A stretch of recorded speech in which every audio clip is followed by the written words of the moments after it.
Hello and welcome back to the studio where we paint away the stress of everyday life here in Wales. Today I've got a very easy, simple painting. If you've never painted before, stay tuned. And just after this introduction, we'll get straight onto that. So if you've never picked up a paintbrush before, I know you can do this. It's time to learn with our friend Clive.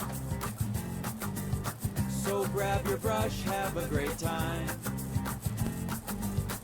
And don't forget to click subscribe. Okay, so I got a simple painting in mind today. I'm just painting on a bit of cardboard because it's a 10 by 8. And the reason I'm doing that is because I think it's easy to just practice and practice and practice, and don't waste money on canvases and canvas panels and stuff like that. So you can paint on card, you can paint on paper, whatever you want. I've just taken the liberty of putting some gesso on there. Now what I normally do is that I get a little sanding block like this, and I just normally smooth down the surface of my gesso like that. Now the reason we do that is because we don't want any lines in there. And as I said, painting acrylic on card saves time, it saves money, and they make for really nice paintings actually. And I'm going to be doing some tips on how to prepare card, the best type of card to use, in my opinion. You might have different ideas, but this is just what I do. Just make sure that's nice and smooth, and there we are. That is a nice little painting.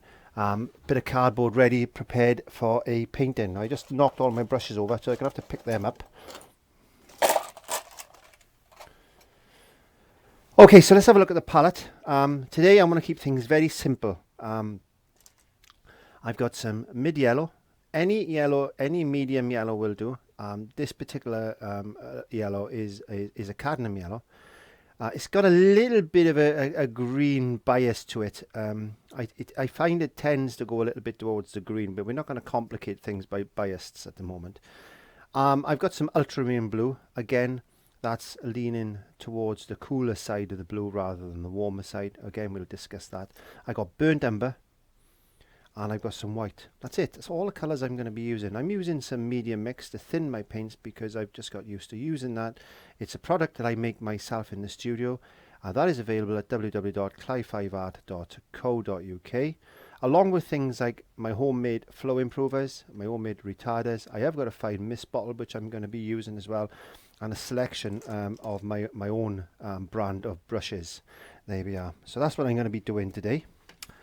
And I've thought I'd start the painting straight on a blank white gessoed canvas, because people say to me, how do I decide what tonal wash to put onto that? Well, it just depends on what type of painting I'm actually doing. So today I want to paint some sort of a bluebell wood or something like that, something spring-like, because we're in winter at the moment, and I don't like the winter. I really don't like the winter.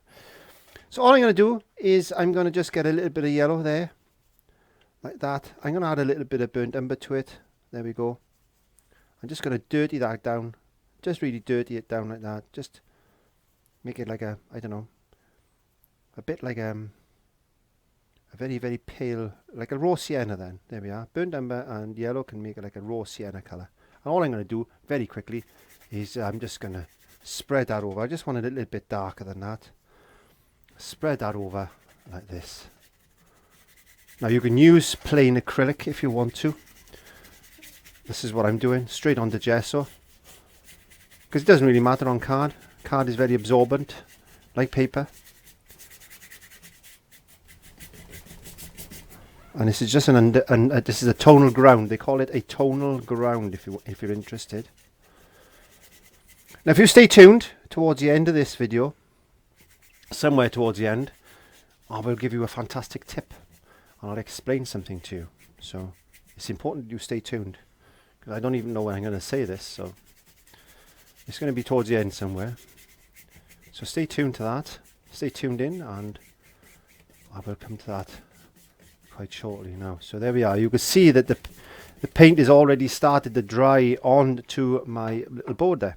Now I got a hairdryer. Again, if you've never painted before and you want to know why people use hairdryers, it's always used or normally used on watercolors and acrylics. And the thing is not to dry it too close like that, because you're going to put too much heat on it. So you'll see me doing that. That's because I'm filming. But ideally, you should be about 12 inches away and give it a couple of minutes just to make sure that that painting is really dry. But I know that's going to be drying pretty quick, but I'm going to do that anyway. So about 12 inches away.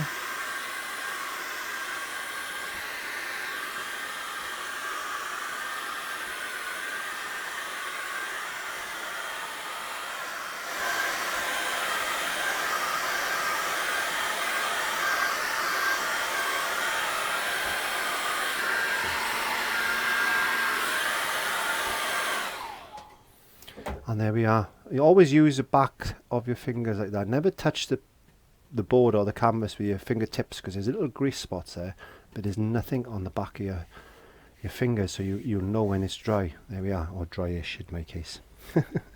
Because I don't worry about things like that. So what I'm going to do is I'm going to find a brush. Let's find a brush. This is just an ordinary short flat brush. There we are. This happens to be a graduate brush, which you can buy from Dale & Roney, because I'm not just promoting my products. I'll promote other people's products as well. They're all the same thing, basically. Whatever you got will work. So all I'm trying to say, I'm not trying to say one product is better than others. Of course I'm not. I would never do that. I never will do that. So we're getting a bit of burnt umber, because you notice we haven't got any black, so I want to darken that. Now if I haven't got any black, how do I darken burnt umber? Because black will make it very, very dull, in fact. But what you wouldn't do is get a bit of blue, bit of ultramarine blue, and mix a bit of that into the burnt umber, and you'll find it's actually going to darken that down. There we go. So you're maintaining that colour instead of putting a lot of black into it. You can actually make a black with burnt umber and ultramarine blue. There we are. Didn't know that. Well, you do now. There we are. So what I'm going to do is I'm just going to put a few lines in like this. Just put some basic lines in, just basic shapes in like this. Just put some little thin lines in. Try and use some thin lines, thicker lines. We just put some lines in like that.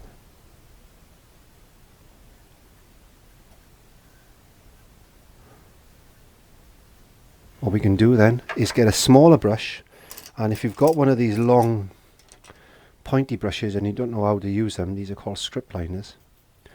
Basically all you need to do is make sure you've got a fair bit of water, or medium mix in this case. Be careful using water, because if you use more than 45% water, it can affect the paint film. But we're not going to worry about that when we practice in, because practice is practice. It's not about selling things. If you want to sell things, then we'll go on a little bit more in detail with different techniques and all these type of technical things, which you'll find on other lessons that I've produced. So put some thin lines in like this.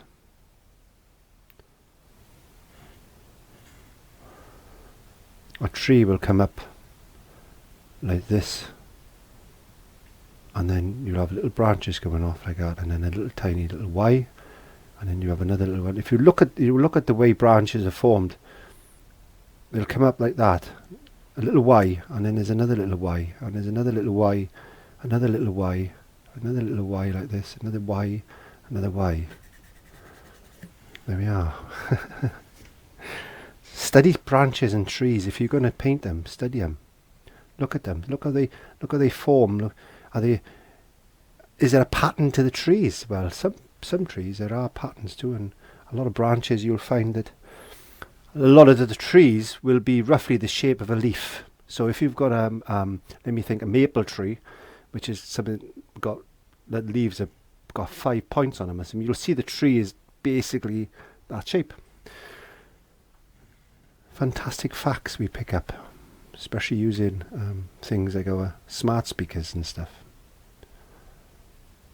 I've had a smart speaker for Christmas, and it's really good. It really is. Okay, so what we want to do now is get a Another short flat. There we go. I'm going to get this short flat. I'm going to might run the hairdryer over that just a second. Now, you might not want to do this. You might want to wait for yours to dry, but I want to get this lesson over with. And I want you to work on this principle and see what you can come up with. So again, I'm getting some moisture and I'm getting a little bit of yellow like this. I'm just going to add the smallest amount of blue to my brush. Smallest amount of blue. So you can see blue and yellow make greens. If you didn't know that, then you know now. So you know to make black by using ultramarine blue and burnt umber, which makes a black. And any blue and yellow will make a green. They'll make different types of green, different tones of green. So play around with mixing different yellows with different blues and see what you can come up with. So then we're going to put a little bit of thin light wash. Maybe that's a bit thin. Sometimes I talk too much. I just put a bit of a thin light wash over that just to make it look a little bit green. I tell you what I'm going to do. I'm going to put a bright spot in there like this.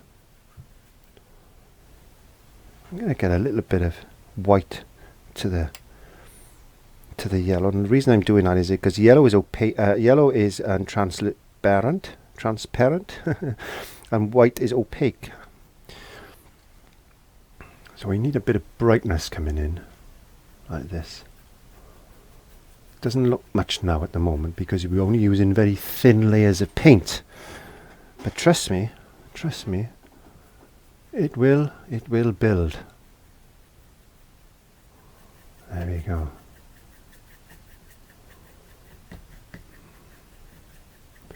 You can see that it's starting to just disappear. Let's get a little bit more brightness there, like this. Like as if there's a bit of sun coming through these trees in the background and just fading them away like that. There you go. So I was taking my dog for a walk the other day and I was looking at the trees and the way the light was coming through them, and they look quite misty and foggy, especially where I was, and you could see where the light was actually, it was so bright, it was making the trees look as if they were just disappearing. Looked virtually invisible, in fact. It was really strange. Marvellous thing, nature. There we are. So you can see the light coming through those trees now. So what I'm going to do is get a little bit more yellow, I think, and I'm going to add a little bit more blue to it. I'm going to darken this up a bit more now.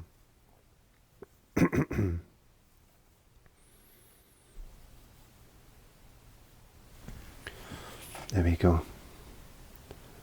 And I'm just going to put a bit of green in, very thin layers. You don't always have to use very thick paint. Remember, you don't always have to use very thick paint.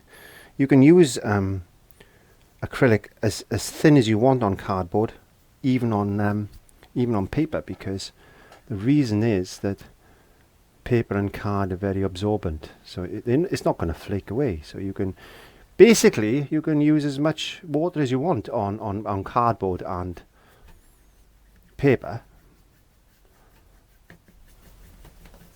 but not on canvas or wooden panels or anything like that, because it'll flake away because it's not as absorbent. So we need to know these things in order to paint. There we are. So we just get a little bit of brightness. Just flick it on like that. Don't worry about painting as such. Just make little marks like that. 'Cause that's what gives it the impression that maybe we're in the woods or something like that. There we go. There we go. It's looking quite nice now. Just look at that warmth in the sky, and yeah, it's looking nice. Okay, so we need to wash that brush. Now I want to get this burnt umber and ultramarine blue a bit thicker, because now I'm going to put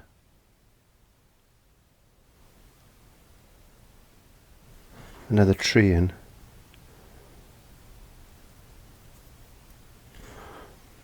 And then we're going to put another tree in there.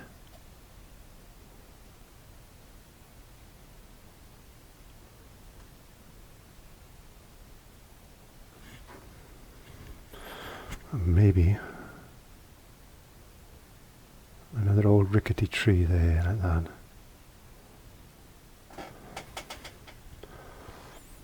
You could bring another one just in front of that one then, like this. Not all trees are straight. Don't think all trees are straight, because they're not.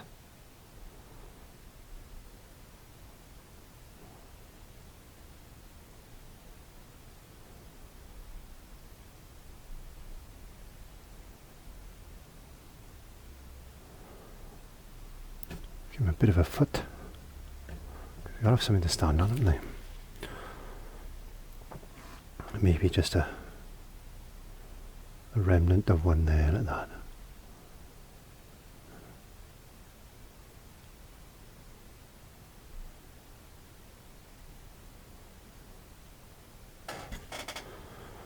That branch is going behind there like that. There you go. That'll do. You get the idea. You make up your trees yourself. I'm not gonna do too many trees, but I want to give you an idea of, maybe that one's broken off, there we are. I want to give you an idea of what to do, and what we're going to do then is go back to our long pointy thin brush, which is our strip lining brush, as I mentioned earlier, and then get some of this, and now we can put in some little thin branches like that. So just practice. These things take a long time to get used to doing, especially branches. You think branches are easy. No, they're not easy. If anybody tells you I paint my branches so easily, no, they're not easy to paint.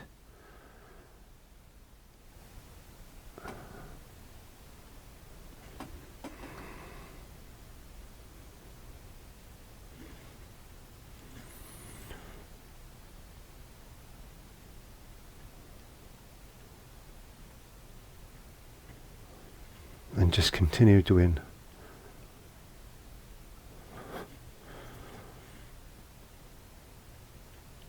Our back edge could be a lot darker there. Now, when we paint things, we need to think about light and stuff, and I don't do enough of that, because when I'm painting lessons and for YouTube and things, I'm more concerned about the techniques and things rather than being accurate, which is wrong really for me to say this, but it's what I do, and I want you to learn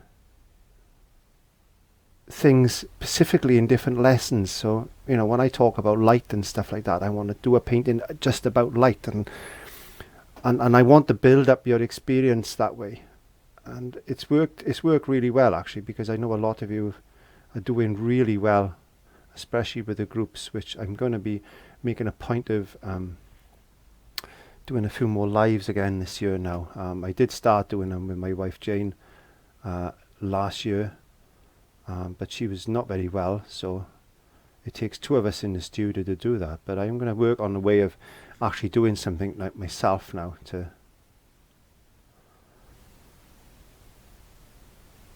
which is difficult, because I don't want to be sitting here looking at a monitor and answering questions and stuff like that. I'd rather paint, and I'm thinking of a way of doing that actually.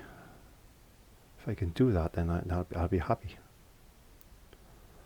So just do a few little things. Yeah, we've got a nice scene coming there now. I tell you what we could do, because I'm thinking of spring. We got this horrible time ahead of us now with January and that. I'm just going to make up some darker green. There we are.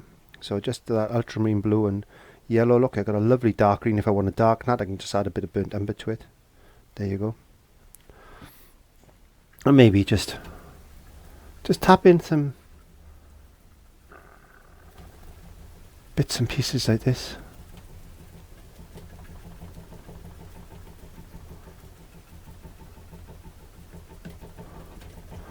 We're going to put dark on in order to show light, so this is what I'm trying to do now, is just getting something a little bit darker in the foreground. Use a bit of that ultramarine blue and burnt umber that we made.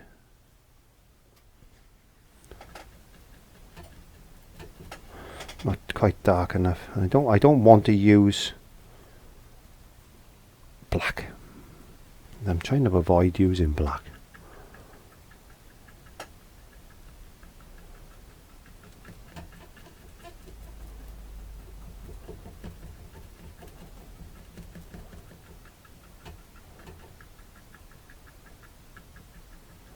Very, very light touch there, like that.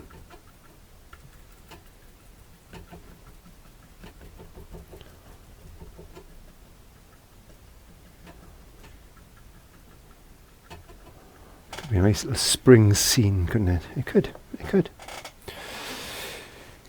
Right, let's leave that alone a second and just get another brush. Let's just, well, what brush can we pick up? I don't know. You pick a brush.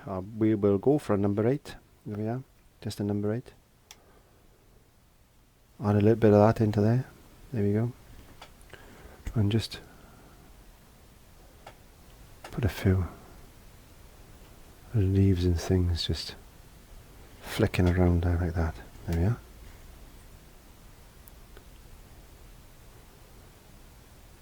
Little dot marks. Just practice. Practice different techniques. Practice different methods and see what you can come up with. You might come up with a much better painting than me, and 99% of the time you do. I just want to show you a way. I want to show you a way. I want to get you to paint and enjoy things. And I've got a lot of subscribers turn around and say to me, "Clive, you've changed my life.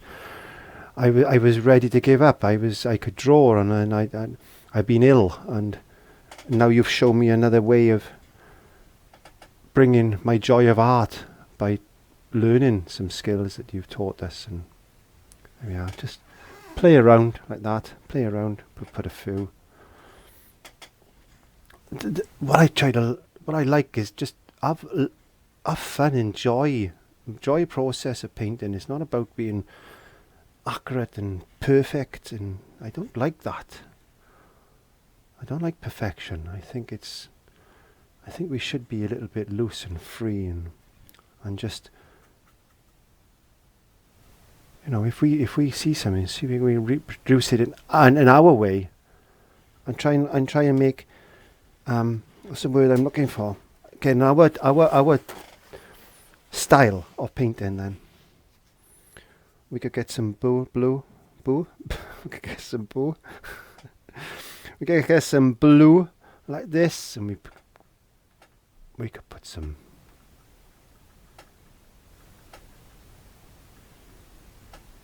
touches of blue in. Maybe it's spring, and we got the bluebells popping their little heads up, and there we go. Some bluebells there. Let's get some yellow, some white.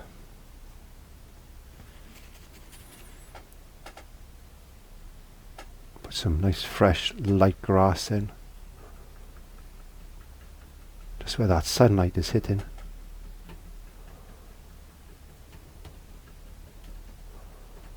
Just have fun. Just make it up as you go along. I make it up as I go along. Sometimes it looks okay, sometimes I'm a bit iffy, but I'm open-minded and I'm happy. And I sit back and think, well, this is a study painting. I could make this into a much better painting if I really put the time and effort into it. And you're not going to get a great work of art in 20 minutes, in an hour. I don't care what anybody says. It's not going to happen. You've got to spend time and hours of work sometimes. I don't like that. You've got to spend hours of work sometimes to get a painting.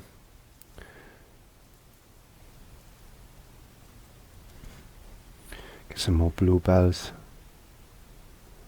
A couple of lighter bluebells there like that.